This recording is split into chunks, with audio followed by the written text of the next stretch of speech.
한성백제박물관은 2012년 4월 서울 송파구 올림픽공원 안에 문을 열었습니다. 개관하기 2년 전인 2010년 이상윤 연대 로스쿨 교수님께서는 그동안 소장하셨던 약 35,000점의 국내외 유물들을 박물관에 흔쾌히 기증하셨는데요. 그동안 한성백제박물관은 이 소중한 유물들을 연구, 정리, 등록하는 과정을 거치면서 매년 한 차례씩 다양한 기증전을 열어왔습니다. 2023년에는 청화백자가 그 대상입니다. 이번 전시에 소개된 기증유물은 모두 156건 169점인데요. 이상윤 선생님께서는 본인이 소장하고 계실 때는 단지 골동애호가의 수집품에 불과했던 유물들이 한성백제박물관에 기증을 하고 나니 여러 학자들과 전문가들의 학술적 평가를 받아 그 가치가 한 단계 승화되어서 귀중한 유물로 대우를 받게 되어 무한한 보람을 느끼신다고 하셨습니다. 청화백자는 순백의 백자 표면에 코발트 안료를 찍은 붓을 사용하여 푸른색의 다양한 무늬를 표현한 점이 특징인데요. 원대에 발전하여 명대와 청대의 그 전성기를 맞이합니다. 푸른색이라는 한 가지 색채로 장식되었음에도 화면을 가득 채운 무늬로 인하여 화려하고도 다채로운 아름다움을 보여줍니다. 기증자료 특별전시회인 청화는 2023년 7월 4일부터 8월 27일까지 진행되었는데요. 모두 3파트로 나누어 전시되었습니다. 제1주제인 청화백자 기증으로 피어나다에서는 본디 중국 청화백자가 그 기술의 우수성으로 인하여 감상용뿐만 아니라 일상생활용기로도 전 세계에 전파되었고 주문 제작 등의 무역 활동을 통해 상호 영향을 주고받았다라고 하는데요. 이러한 청화백자의 여러 면모를 기증유물을 중심으로 확인하실 수 있습니다. 이 중국의 청화백자는 우리나라에서도 왕실을 비롯한 상류층의 지속적인 수요로 인하여 조선시대 내내 꾸준하게 유입되었습니다. 주요 소비지였던 서울에서는 청진동을 비롯한 여러 곳에서 중국 청화백자가 출토되고 있는데요. 제2주제 청화백자 출토품과 어우러지다에서 바로 이 출토 자료와 이상윤님의 기증 자료 비교를 통해 기증 자료의 학술적 가치를 확인하고 더 나아가 전파 양상도 살펴보실 수 있겠습니다. 제3주제인 청화백자 서울에서 만나다는 중국 청화백자와 조선에서 제작한 청화백자를 함께 선보이면서 청화백자의 다양한 매력을 느끼도록 기획하였다고 하는데요. 조선의 청화백자는 15세기부터 사홍원의 사기소를 통해 생산되기 시작한 이후 점차 조선만의 독자적인 양식을 만들어 중국 청화백자와는 또 다른 매력을 보여줍니다. 코발트 안료를 일컫는 청화의 한자 표기는 여러 가지가 있습니다. 학계에서는 대체로 꽃화자를 쓰는 청화는 중국의 청화백자를, 그림 화자를 쓰는 청화는 조선의 청화백자를 말하는 경우가 많습니다. 청화백자는 백색의 테토 위에 코발트 안료로 다양한 무늬를 그린 후 투명한 유약을 발라 약 1300도씨 이상의 고온에서 구운 유화체 자기를 말합니다. 코발트 안료의 주요 원소는 코발트, 망간, 철 등입니다. 코발트는 진한 남색을 띠며 망간은 보라색, 철은 흑갈색을 보이는데요. 이러한 안료, 즉 청화 안료의 제작은 배합의 차이가 청화백자의 색채와 질감에 큰 영향을 주기 때문에 상당한 기술을 필요로 합니다. 특히 산화철의 사용량은 청화백자의 색채 발현에 지대한 영향을 주기 때문에 적절한 양 조절이 절대적으로 요구됩니다.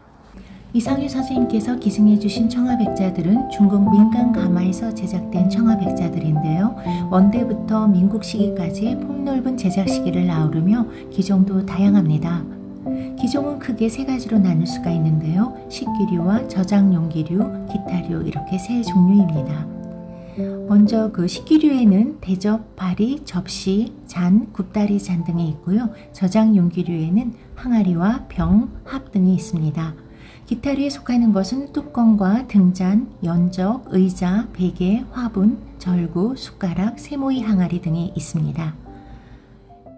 그중 그 식기류인 접시는 기증받은 중국 청화백자 중에서 가장 많은 수량을 차지하고 있어요. 그래서 그 크기와 또 장식된 무늬에서도 아주 다채로움을 엿볼 수가 있습니다. 그 청화백자에 그려지는 여러 가지 무늬 중에서 그 인물 무늬는 안녕과 복을 누리는 그 주체인 사람이 직접적인 소재로 등장하는 그런 무늬인데요. 넓은 의미로는 비천이라든지 신성같이 사람과 유사한 형상을 표현한 무늬도 다 포함한다고 볼 수가 있겠습니다. 그런데 이 조선 청화백자와 중국의 청화백자의 차이점이 좀 있어요. 인물 무늬가 그 등장하는 사례에 있어서 조선 청화백자가 조금 드물고요. 또 표현이 되었다 하더라도 후기에 제작된 그런 청화백자에서 산수 풍경과 함께 표현되는 정도라고 본다면 중국 백자에서는 그 민간 가마의 제작열기 때문인지 사람들 사이에서 전해 내려져 오는 이야기나 전설, 유행하는 희곡 속의 인물들이 많이 그려졌다라고 합니다. 이 작품은 백자청화 동자무늬 발이인데요. 저는 이 작품을 만났을 때 저도 모르게 무릎을 꿇고 앉아서 어떤 그림이 그려져 있나 굉장히 재미있는 마음으로 바라보았습니다. 어린아이가 주인공으로 등장하는 이런 동자무늬는요, 풍요와 다산을 상징한다고 하는데요. 다양한 매체에서 오랜 세월에 걸쳐 애호되고 있다고 합니다. 주로 많은 아이들을 그린 백자도의 양상으로 나타나고요. 또 여러 명의 아이들이 연날리기, 팽이치기 등의 놀이를 하는 모습을 그리고 있습니다. 신령하고 영험한 세 가지 동물.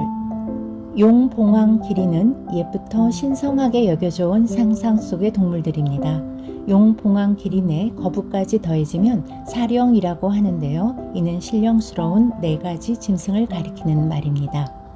용은 비를 내리게 하는 등의 초자연적인 힘을 가진 동물로 민간신앙이나 불교에서 수호신 등의 여러 가지 상징을 지닙니다.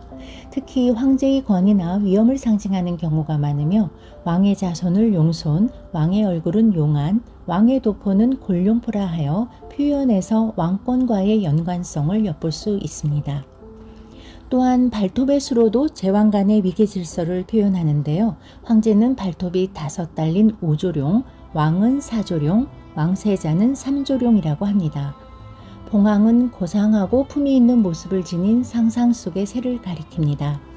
수컷을 봉, 암컷을 황이라고 하며 태평성대를 예고하는 상스러운 새로 여겨져 궁궐 장식에 많이 사용되었습니다.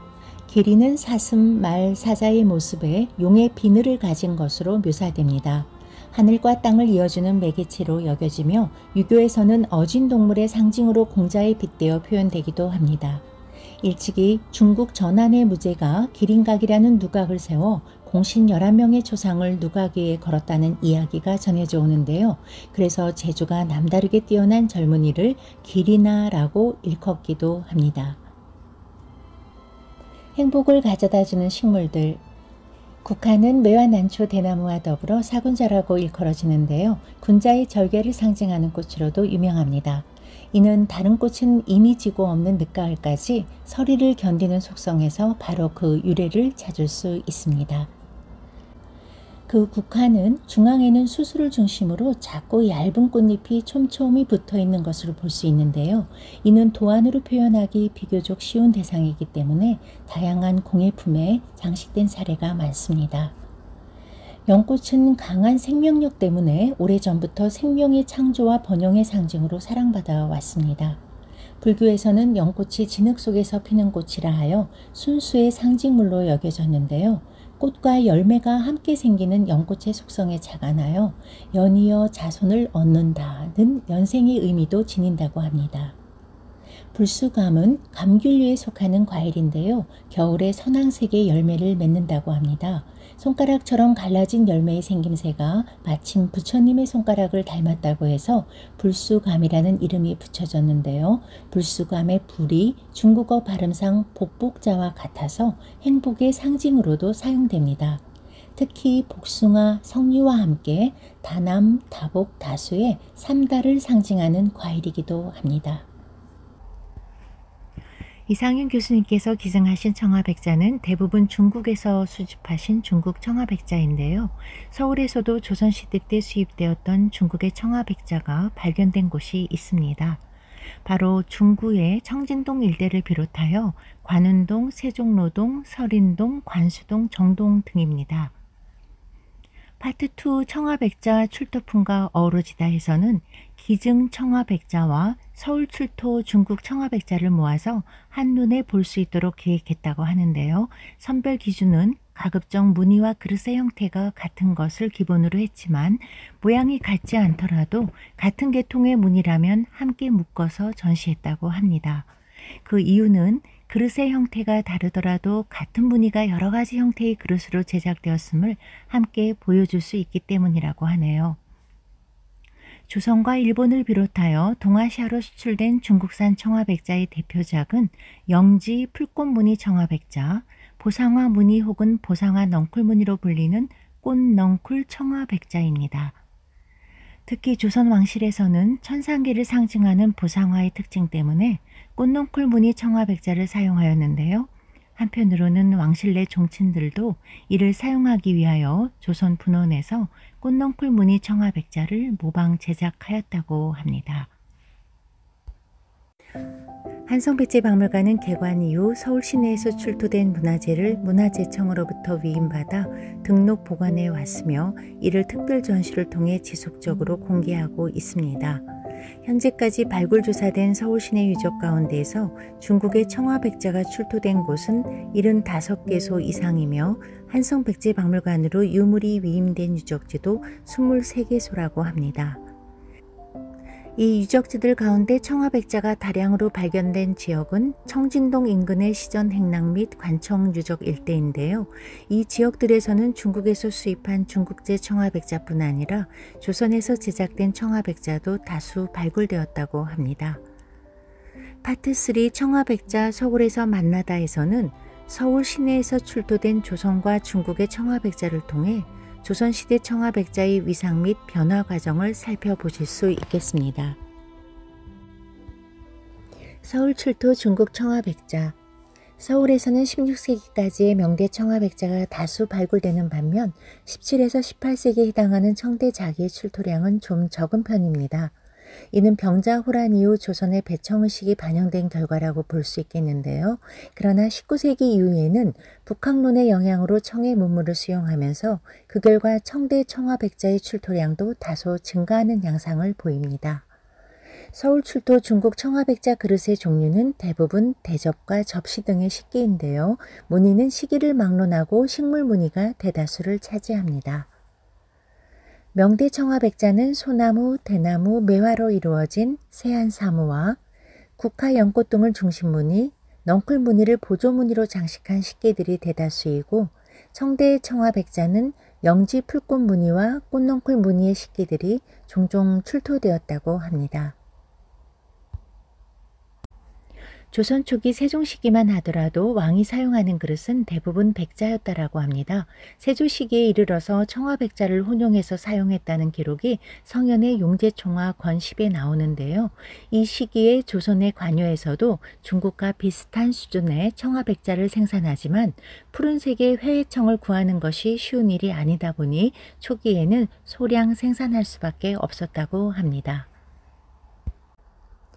이후 임진왜란과 병자호란을 겪으면서 조선 청화백자도 17세기의 변화를 맞이합니다. 이때는 중국으로부터 회의청을 구할 수 없었던 상황과 전란의 피해로 인해 생산량과 수준이 이전 시기에 비해 전체적으로 낮아집니다.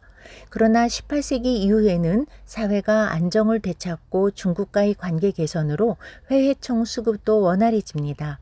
더불어 상업의 발달 속에서 부를 축적한 새로운 소비 계층이 등장하게 되는데요.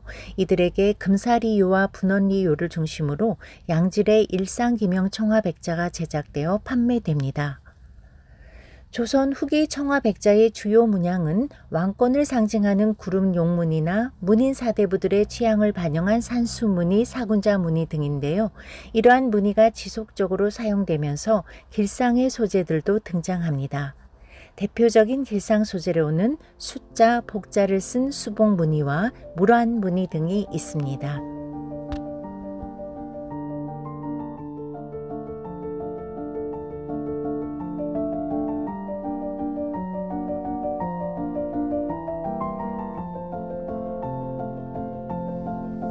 지금까지 2023년 한성백제박물관 기증자료 특별전시회인 청화청화를 보셨습니다. 2010년 35,000점 이상의 많은 유물들을 기증하셨던 이상윤 교수님의 소중한 유물 중 중국 현지에서 수집하신 중국 청화백자를 중심으로 서울에서의 발굴을 통해 한성백제 박물관에 위임된 유물 중 조선시대에 수입되었던 중국 청화백자와 국내 분원을 통해 제작된 조선 청화백자를 비교 분석하며 기증의 의미를 되새겨보는 감사한 전시였습니다.